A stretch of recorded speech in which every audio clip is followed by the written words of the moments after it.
All right, good morning, everyone. My name is Jisoo Song, and I serve as the Digital Equity Advisor for the Office of Educational Technology, or OET, at the U.S. Department of Education. Thank you so much to Sharon and Coabe for inviting me to this Digital Inclusion Week event. I wish I was joining this live, but I'm joining you instead via recorded remarks. Just to introduce what I do at OET, my role is to engage in collaborations across the federal government to help maximize the impact of various policies and programs that aim to advance digital equity for our learners, including our adult learners. So for today's kickoff, I just have three things I want to primarily cover. I'd like to first provide an overview of our office for those that might be unfamiliar with what OET does. Then I'll spend most of the time talking about some critical digital equity policies that you should know about, including the ACP and the Digital Equity Act. For some of you, it might be a good review. And I'll also go over how you all as education leaders in the adult ed sector can engage with these programs and prepare for some upcoming opportunities as well. So just to begin, a brief overview of our office, OET. We sit in the policy division at the U.S. Department of Education, and we're responsible for developing that national vision for how technology can be used to transform teaching and learning in K-12, in higher ed, in adult ed. You may know us from publications like our National Ed Tech Plan, which serves as our flagship policy document. And our goal is to refresh the current version from 2017 by early 2024.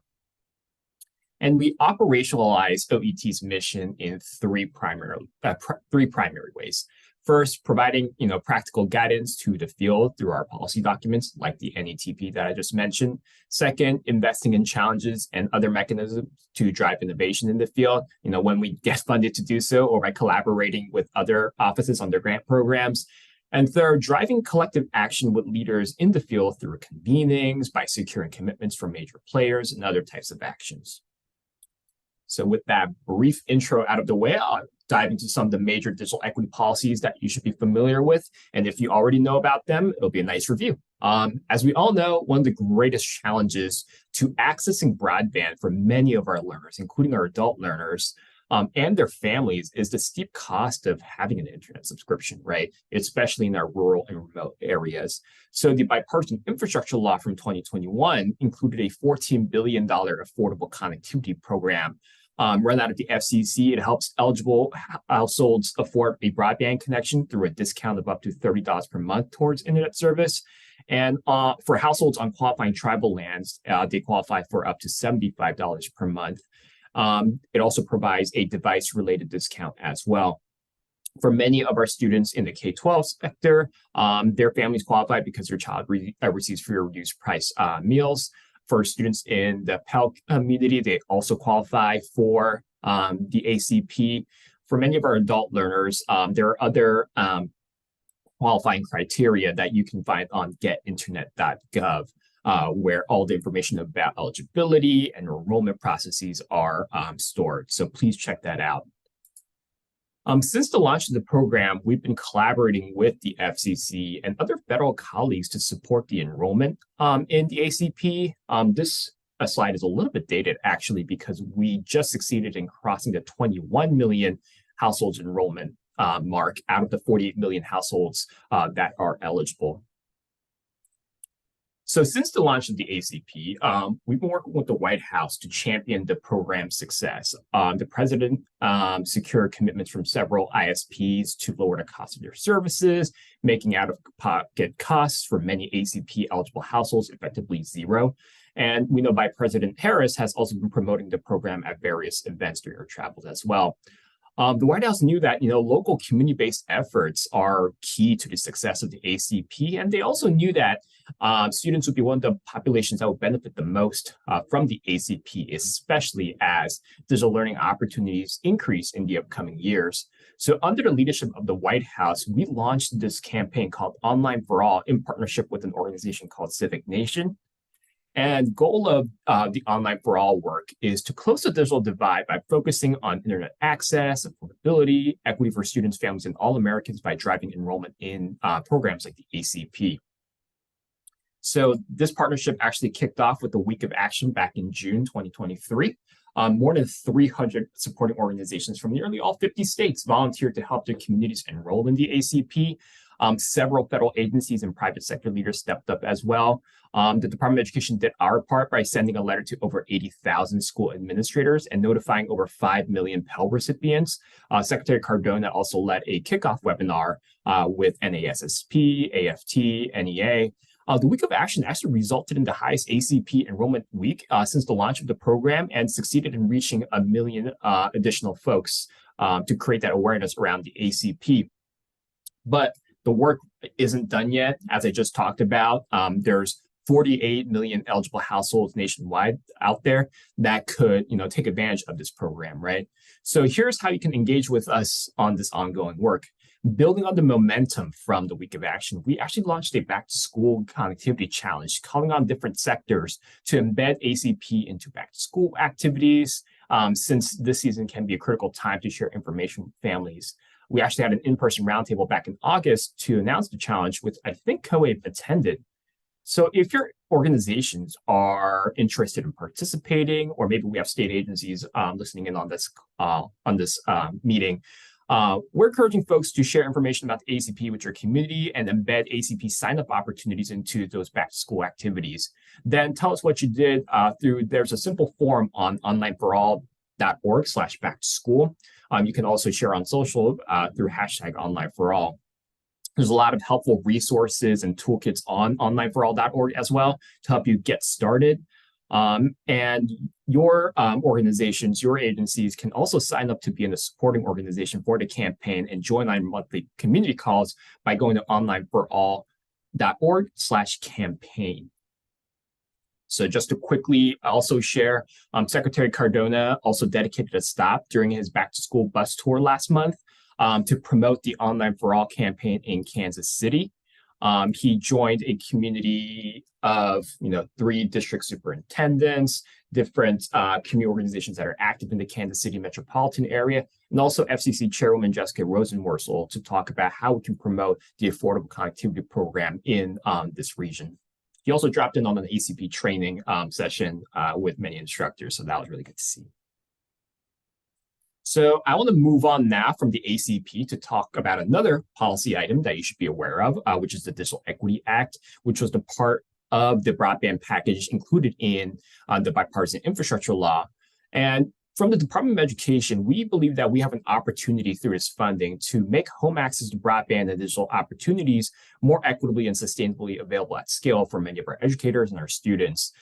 This funding from the Digital Equity Act, which is administered by our wonderful colleagues over at the Department of Commerce and NTIA.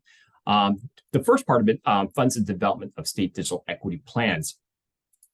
And the awesome colleagues over at NTIA requires that these state plans for digital equity include strategies to address the needs of what they call their covered population. So you can see them on the slide. So we can see that learners, students aren't explicitly included in this list of covered populations, but we as the education sector know that the students and learners that we serve overlap with every single one of these populations, right? So the Office of Ed Tech has been saying that we see a necessity for those state digital equity plans to address the needs and assets of the education sector in order to fully close that digital access divide. Just taking a look at the timeline from NTIA, all states, several territories received their digital equity planning funds at the end of last year, and efforts to develop those state digital equity plans are being actively led by entities that have been chosen by each state's governor's offices. And many states are actually entering into sort of the final phases of their planning efforts right now. And given the education sector's experiences in navigating the pandemic, identifying different barriers and strategies, developing those trusted relationships and communities, and building critical digital skills, the leadership at the Department of Ed believes that education leaders can really provide some essential perspectives on how to meet the needs of those covered populations that I talked about. And here's a quote from Assistant Secretary Roberto Rodriguez and OET Deputy Director Christina Ishmael from a recent Ed Homeroom blog post that tried to emphasize that point. There's several other, topics that the education sector can, help those digital equity planners with, right? Such as, existing data that can help, identify needs of different learner populations. helping ensure that local communities and school communities are involved in co-creating and evaluating the merits of different digital inclusion strategies. Serving as trusted assets, our community anchor institutions, can serve as trusted assets when implementing various digital inclusion strategies. And the education leaders can also, contribute to the sustainability of some of those strategies mentioned in the digital equity plans by blending and braiding different resources that have shared objectives, right? So it's not too late to get involved in the digital equity planning efforts. The best way to engage with your state's digital equity planning right now might be the public comment period. So a handful of states have already released their draft digital equity plans. And although OET hasn't done any formal analyses or anything, it's been really great to see from our read-through of these that many are explicitly committing to working with the education sector through, making subgrants to the education sector, expanding device access for our learners, including adult learners, recruiting digital navigators from higher ed institutions and even high schools, and developing digital skills guidance and frameworks from a state level. So for these draft digital equity plans, the infrastructure law requires that these draft plans be open for a 30-day comment period. So we've been encouraging education leaders to keep up to speed on whether their own state has made their plan available for comment by keeping this page bookmarked. I included a bit.ly link to simplify the long URL, but please keep up to speed on whether your state has released their draft plan for public comment by visiting this website frequently. So what's next after states are done with their digital equity planning?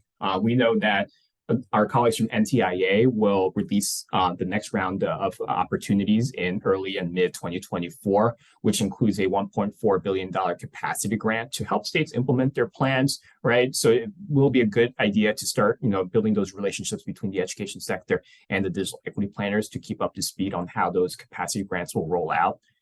The other interesting piece that we've been looking at is that $1.25 billion competitive grant program that would be available to a wide range of sectors, including many from the education sector, to work on their own digital equity projects over the course of 5 years. And although NTIA is still developing some of the final rules around the competitive grant, we know some key things from the legislative language, right? Many of the eligible entities include folks from the education sector, right? Including our state agencies, nonprofits, anchor institutions like our higher ed institutions and our libraries, and our local education agencies when it comes to the K-12 sector.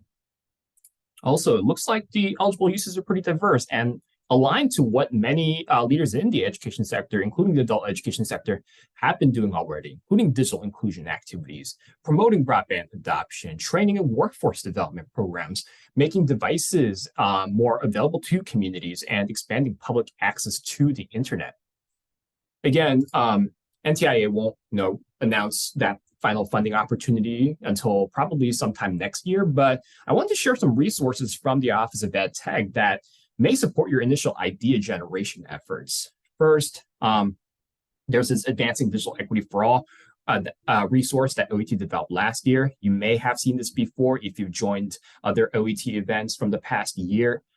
To help build that bridge between state digital equity planners and education leaders. We developed this publication that was informed by a series of learner-centered listening sessions that we pulled off in 2022.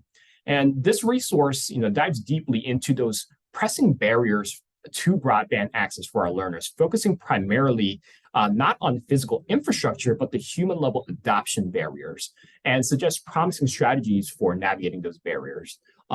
Please feel free to reach out to me if a more specific briefing on this resource might help. But for now, I've included the QR code to the resource as well as the relevant link. We know that when trying to develop ideas for potential grant opportunities, examples always help. So throughout 2022 and 2023, we've been collecting stories of innovators from across the country on our story engine. We've highlighted efforts led by organizations like, Bite Back, which serves adult learners from low-income backgrounds, offers digital skills programming in multiple languages, engages in community partnerships to host their programs where learners already convene. And then we've also highlighted programs like those from Madison College, which serves migrant workers and their families, offers devices free of charge, embeds digital skills building opportunities into their high school equivalency program coursework. And they also provide some wraparound supports as well on the side, from flexible scheduling to childcare. So you can see, I believe there's like 30 different stories included in our engine. So please take a look at that for additional examples.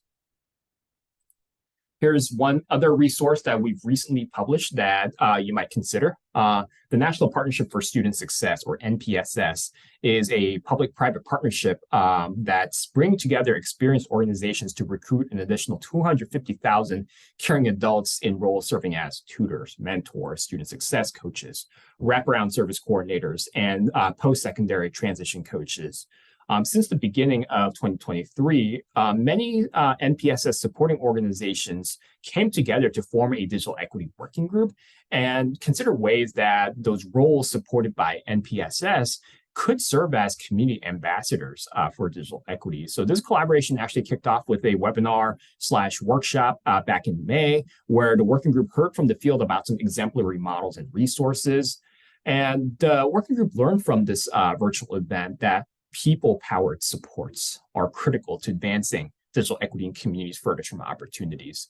So we leveraged the takeaways from that virtual opportunity to develop a toolkit, a three-part toolkit that NPSS supporting champions and other interested community organizations, such as yourselves, could use to develop their own understanding of current digital equity issues and consider ways that the digital navigator model might be integrated into their services. So this resource might be another tool in your toolbox to help design strategies to advance digital equity in the adult learner community. So I want to just close out with a couple of questions to dwell on in the context of this upcoming competitive grant opportunity. What ideas are you thinking about exploring? How could you build on already ongoing work to not recreate the wheel? What resources could you consult to help you refine those ideas, and what relationships might be helpful in that effort as well? How can you keep up to speed on some upcoming announcements, and how might our office, the Office of EdTech, best support you in those idea generation efforts? So just to close out, I know that was a lot of information with a lot of different links. So just to recap some of the main points and relevant links: Online for All, join our Back to School Connectivity Challenge, and join the coalition of supporting organizations that are really actively working to connect families.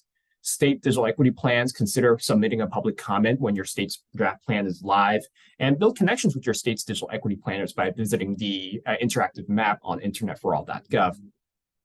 With regards to the competitive grant program from NTIA that's coming up next year, consider resources like OET's Digital Equity Guidance publication or Story Engine, as well as NPS's Digital Equity Toolkit to begin developing ideas and build some necessary relationships in the months to come.